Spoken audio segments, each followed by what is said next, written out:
ಒಂದು ಕುಟುಂಬದ ಖರ್ಚುವೆಚ್ಚಗಳ ಪಟ್ಟಿ ಅದು ಒಂದು ದೇಶದ ಆರ್ಥಿಕತೆಯ ಬಗ್ಗೆ ಏನ್ ಹೇಳ್ಬೋದು? ಬಹಳಷ್ಟನ್ನು ಹೇಳಬಹುದು. ಕೆಲವೊಮ್ಮೆ ಸಣ್ಣ ಸಣ್ಣ ಅಂಕಿಅಂಶಗಳು ಒಂದು ದೊಡ್ಡ ಕಥೆಯನ್ನೇ ಹೇಳ್ತವೆ. ಹೌದು. ಇಂದು ನಾವು ಅಂಥದ್ದೇ ಒಂದು ಕಥೆಯ ಆಳಕ್ಕೆ ಇಳಿಯಲಿದ್ದೇವೆ. ಅಂದ್ರೆ ಭಾರತೀಯ ಕುಟುಂಬಗಳು ತಮ್ಮ ಹಣವನ್ನ ಹೇಗೆ ಖರ್ಚು ಮಾಡ್ತಿದ್ದಾರೆ ಅನ್ನೋದ್ರಲ್ಲಿ ಆಗ್ತಿರೋ ಒಂದು ದೊಡ್ಡ ಬದಲಾವಣೆ. ಬಹುಶಃ ಇದೊಂದು ಕ್ರಾಂತಿನೇ ಇರಬಹುದು. ಖಂಡಿತ. ಇದೇನು ಸಣ್ಣ ಬದಲಾವಣೆ ಅಲ್ಲ. ನಾವು ನೋಡ್ತಾ ಇರೋದು ಪ್ರಧಾನಮಂತ್ರಿಗಳ ಆರ್ಥಿಕ ಸಲಹಾ ಮಂಡಳಿ ಅಂದ್ರೆ EAC-PM ಇತ್ತೀಚೆಗೆ ಕೊಟ್ಟಿರೋ ಒಂದು ವಿಶ್ಲೇಷಣೆ. ಇಷ್ಟು ದೊಡ್ಡ ಸಂಸ್ಥೆಯೊಂದು ಒಂದು ಟ್ರೆಂಡ್ ಗುರುತಿಸಿದೆ ಅಂದ್ರೆ ನಾವು ಅದಕ್ಕೆ ಗಮನ ಕೊಡಲೇಬೇಕು. ನಿಜ. ನಮ್ಮ ಇವತ್ತಿನ ಚರ್ಚೆಯ ಉದ್ದೇಶ ಕೇವಲ ಆ ಡೇಟಾ ನೋಡೋದಲ್ಲ ಅಲ್ವಾ, ಅದರ ಹಿಂದಿನ ಮಾನವಕತೆಯನ್ನ ಅರ್ಥ ಮಾಡ್ಕೊಳ್ಳೋದು. ಎಕ್ಸಾಕ್ಟ್ಲಿ. ಭಾರತೀಯರು ಯಾಕೆ ಈಗ ಮೂಲಭೂತ ಅಗತ್ಯಗಳನ್ನ ದಾಟಿ ಆಸ್ತಿ ನಿರ್ಮಾಣದ ಕಡೆಗೆ ಹೋಗ್ತಿದ್ದಾರೆ, ಇದು ನಮ್ಮ ದೇಶದ ಭವಿಷ್ಯದ ಬಗ್ಗೆ ನಮಗೇನ್ ಹೇಳ್ತಿದೆ? ಸರಿ, ಹಾಗಾದ್ರೆ ಆ ಅಡಿಪಾಯದ ಬದಲಾವಣೆಯಿಂದನೇ ಶುರು ಮಾಡೋಣ. ವರದಿಗಳಲ್ಲರೋ ಒಂದು ವಿಷಯ ಕೇಳಿದ್ರೆ ಆಕ್ಚುಲಿ ಸ್ವಲ್ಪ ಶಾಕ್ ಆಗತ್ತೆ. ಆಸ್ತಿ ಬಡತನದ ಬಗ್ಗೆ. ಹೌದು. ಅಂದ್ರೆ ಯಾವುದೇ ಬಾಳಿಕೆ ಬರುವ ಸೊತ್ತುಗಳು, ಡ್ಯೂರಬಲ್ ಅಸೆಟ್ಸ್ ಇಲ್ಲದ ಕುಟುಂಬಗಳ ಸಂಖ್ಯೆ ದೇಶದಾದ್ಯಂತ ಕೇವಲ 5%ಗಿಂತ ಕಡಿಮೆ ಆಗಿದೆ ಅಂತ. ಇದು ನಿಜಕ್ಕೂ ನಂಬೋಕೆ ಕಷ್ಟ. ಖಂಡಿತ. ಒಂದು ಕ್ಷಣ ಯೋಚನೆ ಮಾಡಿ, ಈ ಬಾಳಿಕೆ ಬರುವ ಸ್ವತ್ತುಗಳು ಅಂದ್ರೆ ಏನು? TV, fridge, fan. ಹೌದು. ಟಿವಿ, ಫ್ರಿಡ್ಜ್, ವಾಹನ, ಸ್ಮಾರ್ಟ್ಫೋನ್ ಇಂಥ ವಸ್ತುಗಳು. ಒಂದು ತಲೆಮಾರಿನ ಹಿಂದೆ ಇವು ಯಾವುದೂ ಇಲ್ಲದ ಮನೆಗಳನ್ನು ನೋಡೋದು ತುಂಬಾನೇ ಸಾಮಾನ್ಯವಾಗಿತ್ತು. ನಿಜ. ಆದ್ರೆ ಇವತ್ತು ಅಂಥ ಕುಟುಂಬಗಳು ಅಪರೂಪ ಅನ್ನೋ ಸ್ಥಿತಿ ಬಂದಿದೆ. ಇದನ್ನೇ ಆರ್ಥಿಕ ತಜ್ಞರು ಆಸ್ತಿ ಬಡತನದ ಅಂತ್ಯ ಅಂತ ಕರೀತಿದ್ದಾರೆ. ಇದು ಕೇವಲ ಒಂದು ಎಕನಾಮಿಕ್ ಸ್ಟ್ಯಾಟಿಸ್ಟಿಕ್ ಅಲ್ಲ, ಇದು ಲಕ್ಷಾಂತರ ಜನರ ಜೀವನ ಮಟ್ಟದಲ್ಲಿ ಆಗಿರೋ ಒಂದು ಫಂಡಮೆಂಟಲ್ ಬದಲಾವಣೆ. ಇಲ್ಲೇ ನೋಡಿ, ವಿಷಯ ಇನ್ನೂ ಇಂಟ್ರೆಸ್ಟಿಂಗ್ ಆಗೋದು. ಇದು ಕೇವಲ ಒಂದು ವಸ್ತು ಇರೋದ್ರ ಬಗ್ಗೆ ಅಲ್ಲ. ವರದಿಯ ಪ್ರಕಾರ ಒಂದಕ್ಕಿಂತ ಹೆಚ್ಚು ಸ್ವತ್ತುಗಳನ್ನು ಹೊಂದಿರೋ ಕುಟುಂಬಗಳ ಸಂಖ್ಯೆನೂ ಜಾಸ್ತಿ ಆಗಿದೆ ಅಂತೆ. ಹೌದು ಕೂಡ ಸೇರ್ಕೊಂಡಿರಬಹುದು.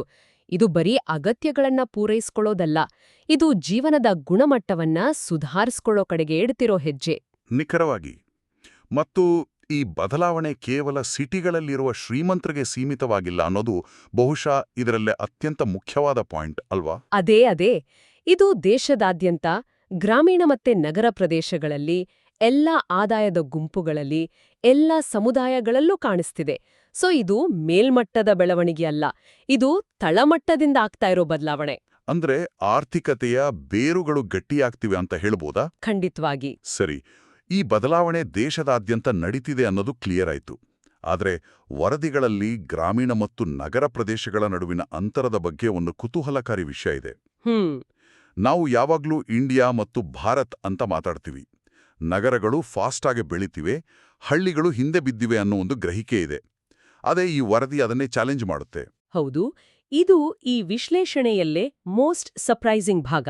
ಬಾಳಿಕೆ ಬರುವ ವಸ್ತುಗಳ ಮಾಲೀಕತ್ವದ ಅದರ ಬೆಳವಣಿಗೆ ದರದಲ್ಲಿ ಗ್ರಾಮೀಣ ಕುಟುಂಬಗಳು ನಗರಗಳನ್ನ ಹಿಂದಿಕ್ಕುತ್ತಿವೆ. ಒಂದ್ ನಿಮಿಷ, ಮತ್ತೊಮ್ಮೆ ಹೇಳಿ. ಗ್ರಾಮೀಣ ಭಾಗದಲ್ಲಿ ಹೊಸ ಟಿವಿ, ಫ್ರಿಡ್ಜ್, ಬೈಕ್ ತಗೊಳ್ಳೋರ ಸಂಖ್ಯೆ ನಗರಗಳಿಗಿಂತ ವೇಗವಾಗಿ ಜಾಸ್ತಿ ಆಗ್ತಿದ್ಯಾ? ಎಕ್ಸಾಕ್ಟ್ಲಿ. ಇದು ನಾವು ಸಾಮಾನ್ಯವಾಗಿ ಕೇಳೋ ಕತೆಗೆ ಪೂರ್ತಿ ಉಲ್ಟಾ ಇದೆಯಲ್ಲ. ಇದಕ್ಕೆ ಕಾರಣಗಳೇನಿರಬಹುದು? ಇದನ್ನ ಅರ್ಥ ಮಾಡ್ಕೊಳ್ಳೋಕೆ ನಾವು 3 ಮುಖ್ಯ ಕಾರಣಗಳನ್ನ ನೋಡ್ಬೇಕು. ವರದಿಗಳು ಅದನ್ನ ಹೆಚ್ಚಿರುವ ಅರಿವು, ಸುಧಾರಿತ ಆರ್ಥಿಕ ಪ್ರವೇಶ ಮತ್ತು ಉತ್ತಮ ಮಾರುಕಟ್ಟೆ ಸಂಪರ್ಕ ಅಂತ ಗುರುತಿಸುತ್ತವೆ. ಸರಿ, ಒಂದೊಂದಾಗಿ ನೋಡೋಣ.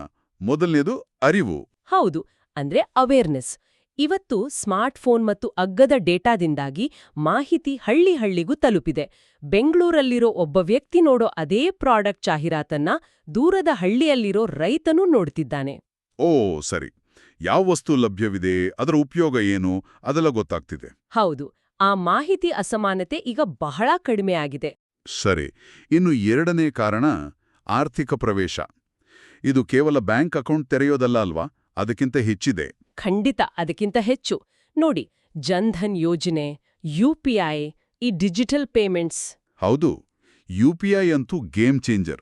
ಹೌದು. ಅದರ ಜೊತೆಗೆ ಸುಲಭವಾಗಿ ಸಿಗೋ ಪರ್ಸನಲ್ ಲೋನ್ಗಳು, ಸರ್ಕಾರದ ನೇರ ನಗದು ವರ್ಗಾವಣೆ, ಇದೆಲ್ಲವೂ ಗ್ರಾಮೀಣ ಜನರ ಕೈಯಲ್ಲಿ ಖರ್ಚು ಮಾಡೋಕೆ ಹೆಚ್ಚು ಹಣವನ್ನ ಕೊಟ್ಟಿದೆ. ಮೊದಲೆಲ್ಲ ಒಂದು ವಸ್ತು ತಗೋಬೇಕು ಅಂದ್ರೆ ಪೂರ್ತಿ ದುಡ್ಡು ಒಟ್ಟಿಗೆ ಕೊಡ್ಬೇಕಿತ್ತು. ಈಗ ಹಾಗಿಲ್ಲ. ಇಎಂಐ ಸೌಲಭ್ಯ ಹಳ್ಳಿಗಳಿಗೂ ತಲುಪಿದ. ನಿಖರವಾಗಿ. ಇದರಿಂದ ದೊಡ್ಡ ವಸ್ತುಗಳನ್ನ ಕೊಳ್ಳೋ ಶಕ್ತಿ ಬಂದಿದೆ. ಸರಿ, ಮೂರನೇದಾಗಿ ಮಾರುಕಟ್ಟೆ ಸಂಪರ್ಕ. ಇದು ಬರೀ ಒಳ್ಳೆ ರೋಡ್ಗಳ ಬಗ್ಗೆನಾ? ಅದಕ್ಕಿಂತಲೂ ಹೆಚ್ಚು, ಇದು ಕೊನೆಯ ಮೈಲಿ ವಿತರಣೆ ಅಂದ್ರೆ ಲಾಸ್ಟ್ ಮೈಲ್ ಡೆಲಿವರಿಯ ಕ್ರಾಂತಿ. ಅಮೆಜಾನ್, ಫ್ಲಿಪ್ಕಾರ್ಟ್. ಹೌದು. 1 ದಶಕದ ಹಿಂದೆ ಅಮೆಜಾನ್ನಿಂದ ಹಳ್ಳಿಗೆ ಒಂದು ವಸ್ತು ತರಿಸ್ಕೊಳ್ಳೋದು ಕಷ್ಟದ ಮಾತಾಗಿತ್ತು. ಆದ್ರೆ ಇವತ್ತು ಸುಧಾರಿತ ಸಾರಿಗೆ ವ್ಯವಸ್ಥೆಯಿಂದಾಗಿ ನಗರಗಳಲ್ಲಿ ಸಿಗೋ ಬಹುತೇಕ ಎಲ್ಲಾ ವಸ್ತುಗಳು ಹಳ್ಳಿಗಳಿಗೂ ಸುಲಭವಾಗಿ ತಲುಪ್ತಿವೆ. ಅಂದ್ರೆ ಗ್ರಾಮೀಣ ಗ್ರಾಹಕನ ಮುಂದೆ ಇಡೀ ದೇಶದ ಮಾರುಕಟ್ಟೆಯೇ ಓಪನ್ ಆಗಿದೆ. ಎಕ್ಸಾಕ್ಟ್ಲಿ. ಈ 3 ಕಾರಣಗಳು ಒಟ್ಟಿಗೆ ಸೇರಿ ಗ್ರಾಮೀಣ ಭಾರತದ ಖರೀದಿ ಶಕ್ತಿಯಲ್ಲಿ ಒಂದು ರೀತಿಯ ಸ್ಫೋಟವನ್ನೇ ಉಂಟುಮಾಡಿವೆ. ಹಾಗಾದ್ರೆ ಜನರು ಹೆಚ್ಚು ವಸ್ತುಗಳನ್ನು ಕೊಂಡುಕೊಳ್ತಿದ್ದಾರೆ, ಗ್ರಾಮೀಣ ನಗರ ಅಂತರ ಕಡಿಮೆ ಆಗ್ತಿದೆ. ಇದೆಲ್ಲ ಸರಿ. ಆದರೆ ಇದರ ಅಂತಿಮ ಪರಿಣಾಮ ಏನು? ಅಂದ್ರೆ ಒಂದು ದೇಶದ ಜಿಡಿಪಿ ಮೇಲೆ ಒಂದು ಫ್ರಿಡ್ಜ್ ಅಥವಾ ಒಂದು ಬೈಕ್ ಹೇಗೆ ಇಂಪ್ಯಾಕ್ಟ್ ಮಾಡುತ್ತೆ? ಖಂಡಿತ. ಇದು ಕೇವಲ ಅನುಕೂಲದ ವಿಷಯ ಅಲ್ಲ, ಇದು ಎಕನಾಮಿಕ್ ಆಕ್ಟಿವಿಟಿ ಮೇಲೆ ನೇರ ಪರಿಣಾಮ ಬೀರುತ್ತೆ. ಮೊದಲನೇದಾಗಿ ಉತ್ಪಾದಕತೆ ಅಂದ್ರೆ ಪ್ರೊಡಕ್ಟಿವಿಟಿ. ಹೇಗೆ? ಒಂದು ಕುಟುಂಬ ಒಂದು ಬೈಕ್ ತಗೊಂಡ್ರೆ ಅದು ಕೇವಲ ಪ್ರಯಾಣದ ಸಾಧನ ಆಗಿ ಉಳಿಯಲ್ಲ, ಅದು ಅವಕಾಶಗಳ ಬಾಗಿಲನ್ನ ತೆರೆಯುತ್ತೆ. ಒಬ್ಬ ಸ್ಕಿಲ್ಡ್ ವರ್ಕರ್ ಹತ್ರದ ಪಟ್ಟಣದ ಫ್ಯಾಕ್ಟ್ರಿಗೆ ಪ್ರತಿದಿನ ಹೋಗಿ ಬರಬಹುದು. ಓ ಸರಿ, ವಿದ್ಯಾರ್ಥಿಗಳು ದೂರದ ಕಾಲೇಜಿಗೆ ಹೋಗಬಹುದು. ಹೌದು. ಒಬ್ಬ ಸಣ್ಣ ವ್ಯಾಪಾರಿ ತನ್ನ ಸರಕುಗಳನ್ನ ಸುಲಭವಾಗಿ ಸಾಗಿಸಬಹುದು. ಇದು ಸಮಯ ಉಳಿಸುತ್ತೆ ಮತ್ತೆ ಜನರ ಆರ್ಥಿಕ ವ್ಯಾಪ್ತಿಯನ್ನ ವಿಸ್ತರಿಸುತ್ತೆ. ಇದು ಅರ್ಥ ಆಯ್ತು. ಒಬ್ಬ ರೈತ ತನ್ನ ಬೆಳೆಯನ್ನ ಸರಿಯಾದ ಸಮಯಕ್ಕೆ ಮಾರುಕಟ್ಟೆಗೆ ತಲುಪಿಸಿದ್ರೆ ಅವನಿಗೆ ಒಳ್ಳೆ ಬೆಲೆ ಸಿಗುತ್ತೆ. ಇದು ನೇರವಾಗಿ ಆದಾಯ ಹೆಚ್ಚಳ. ಸರಿ, ಇನ್ನು ಮಹಿಳೆಯರ ಪಾತ್ರದ ಬಗ್ಗೆ ವರದಿ ಏನು ಹೇಳುತ್ತೆ? ಒಂದು ವಾಷಿಂಗ್ ಮೆಷಿನ್ ಮನೆಯ ಕೆಲಸ ಕಡಿಮೆ ಮಾಡುತ್ತೆ ಅಂತ ಹೇಳೋದು ಸ್ವಲ್ಪ ಸಿಂಪಲ್ ಆಯ್ತು ಅನ್ಸುತ್ತೆ. ಹೌದು. ಅದರ ಪರಿಣಾಮ ಅದಕ್ಕಿಂತ ತುಂಬಾನೇ ಆಳವಾದದು. ವಾಷಿಂಗ್ ಮಷೀನ್ ಅಥವಾ ಮಿಕ್ಸರ್ ಗ್ರೈಂಡರ್ನಂತಹ ಉಪಕರಣಗಳು ಕೇವಲ ಶ್ರಮವನ್ನ ಕಡಿಮೆ ಮಾಡಲ್ಲ, ಅವು ಸಮಯವನ್ನ ಉಳಿಸ್ತವೆ. ಸಾಂಪ್ರದಾಯಿಕವಾಗಿ ಮನೆಯ ಈ ಕೆಲಸಗಳ ಹೆಚ್ಚಿನ ಹೊರೆ ಮಹಿಳೆಯರ ಮೇಲೆಯೇ ಇರುತ್ತೆ. ವರದಿಗಳ ಪ್ರಕಾರ ಈ ಉಪಕರಣಗಳಿಂದ ಮಹಿಳೆಯರಿಗೆ ವಾರಕ್ಕೆ ಸರಾಸರಿ 5 ರಿಂದ 10 ಗಂಟೆಗಳಷ್ಟು ಸಮಯ ಉಳಿತಾಯ ಆಗಬಹುದಂತೆ. 5 ರಿಂದ 10 ಗಂಟೆಗಳು, ಅದು ದೊಡ್ಡ ಸಮಯವೇ. ಆದರೆ ಈ ಉಳಿದ ಸಮಯ ನಿಜವಾಗಿಯೂ ಬೇರೆ ಉತ್ಪಾದಕ ಚಟುವಟಿಕೆಗಳಿಗೆ ಬಳಕೆ ಆಗ್ತಿದ್ಯಾ? ಆ ಬಗ್ಗೆ ವರದಿಗಳಲ್ಲಿ ಏನಾದರೂ ಡೇಟಾ ಇದೆಯಾ? ಅದು ತುಂಬಾನೇ ಇಂಪಾರ್ಟೆಂಟ್ ಪ್ರಶ್ನೆ. ವರದಿಗಳು ಇದು ನೇರವಾಗಿ 1:1 ರೇಷಿಯೋದಲ್ಲಿ ಉದ್ಯೋಗಕ್ಕೆ ಬದಲಾಗುತ್ತೆ ಅಂತ ಹೇಳಲ್ಲ. ರಿಯಾಲಿಟಿ ಅದಕ್ಕಿಂತ ಕಾಂಪ್ಲೆಕ್ಸ್. ಆದ್ರೆ ವರದಿಗಳು ಏನ್ ಸೂಚಿಸ್ತವೆ ಅಂದ್ರೆ ಇದು ಅವಕಾಶವನ್ನ ಸೃಷ್ಟಿಸುತ್ತೆ. ಅವಕಾಶವನ್ನ? ಹೌದು. ಮೊದಲು ಆ ಆಯ್ಕೆಯೇ ಇರ್ಲಿಲ್ಲ. ಸಮಯವು ದೈಹಿಕ ಶ್ರಮದಲ್ಲೇ ಹೋಗ್ತಿತ್ತು.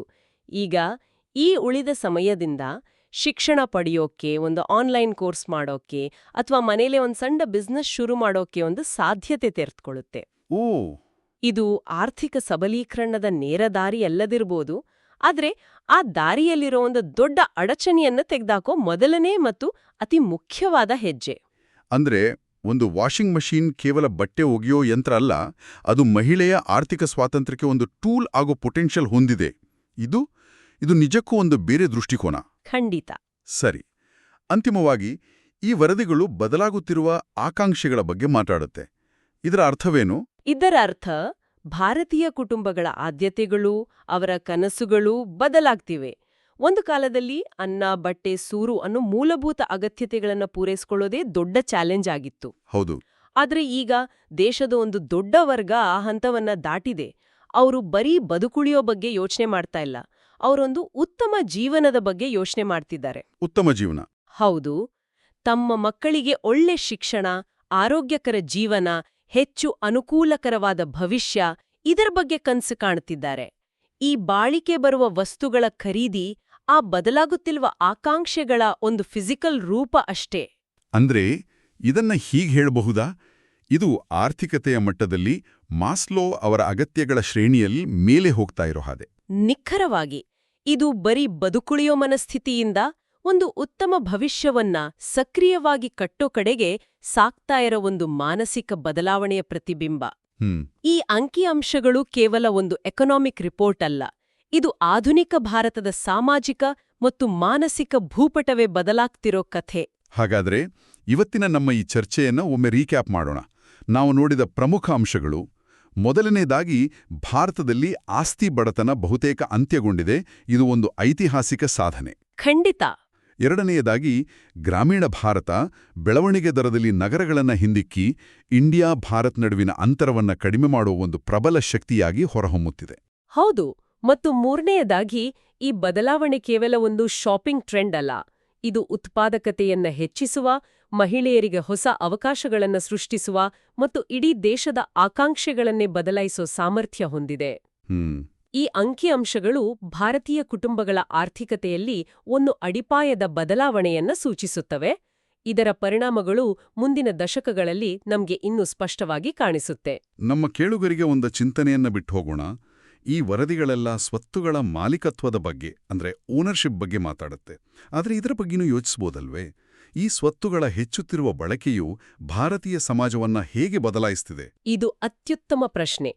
ಮುಂದಿನ ದಿನಗಳಲ್ಲಿ ನಾವು ಇದಕ್ಕೆ ಉತ್ತರ ಹುಡುಕಬೇಕಾಗಿದ್ದು. ಉದಾಹರಣೆಗೆ, ರಸ್ತೆಗಳಲ್ಲಿ ಟೂ ವೀಲರ್ ಕಾರ್ಗಳು ಜಾಸ್ತಿಯಾದಂತೆ ಅದು ನಮ್ಮ ನಗರಗಳ ಮೂಲಸೌಕರ್ಯ, ಟ್ರಾಫಿಕ್ ಮತ್ತು ಪರಿಸರದ ಮೇಲೆ ಯಾವ ರೀತಿ ಒತ್ತಡ ಹಾಕ್ಬೋದು? ಅದಕ್ಕೆ ನಾವು ಸಿದ್ಧರಿದ್ದೇವಾ? ಅದೇ ಪ್ರಶ್ನೆ. ಮತ್ತೊಂದ್ ಕಡೆ ಟಿವಿ ಮತ್ತು ಸ್ಮಾರ್ಟ್ಫೋನ್ಗಳಿಂದ ಮಾಹಿತಿ ಮತ್ತು ಮನರಂಜನೆ ಎಲ್ಲರಿಗೂ ಸುಲಭವಾಗಿ ಸಿಗ್ತಿದೆ. ಇದರಿಂದ ವಿಶೇಷವಾಗಿ ಗ್ರಾಮೀಣ ಭಾರತದಲ್ಲಿ ಸಾಮಾಜಿಕ ಮತ್ತು ರಾಜಕೀಯ ಸಂವಾದಗಳು ಹೇಗೆ ಬದಲಾಗ್ತಿವೆ? ಇದು ಸಮಾಜವನ್ನ ಒಟ್ಟಿಗೆ ತರ್ತಿದ್ಯಾ ಅಥವಾ ಹೊಸ ಬಿರುಕುಗಳನ್ನ ಸೃಷ್ಟಿಸ್ತಿದ್ಯಾ?